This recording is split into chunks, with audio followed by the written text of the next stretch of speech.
Now one of these days I'll wake up tired of the life I'm living in fear. Hi everybody, welcome back to Leading Edge. My name is Tim Schneider, and this is our ongoing look at the lost art of thinking. And within that, we've been tearing apart and looking at and working on some of the inhibitors and prohibitors of good thinking. Now, today might strike you as a little bit counterintuitive when we talk about this. So today is about both overthinking and underthinking. Now, it's easy to wrap your arms around underthinking. That's the rash, not being thoughtful about a decision or a choice. And that really is poor thinking. You know, when you're wired so fast and so tight that you do everything in this just, kind of nanosecond thing, that's not good thinking. It leads to, many cases, really poor decisions.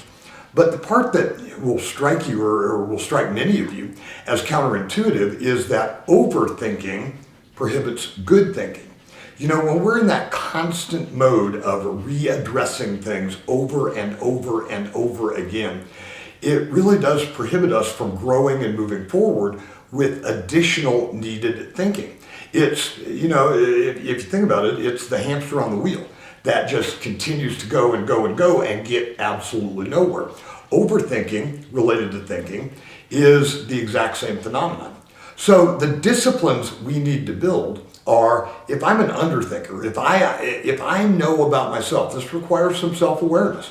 If I know about myself that I'm a little bit impulsive, that I'm a little bit rash, I need to learn to slow my decision-making process down.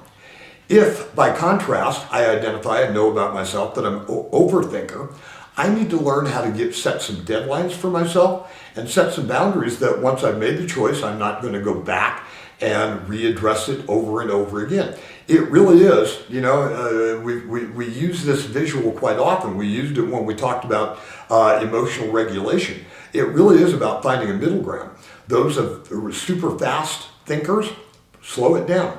Those that tend to overthink and get stuck on things, speed it up. Bring it into this middle ground where the time of thought is appropriate to the scale of what you need to think about. Well, I hope you have a great week, and I look forward to catching up with you next time. Take care, everybody. Now one of these days I'll wake up tired.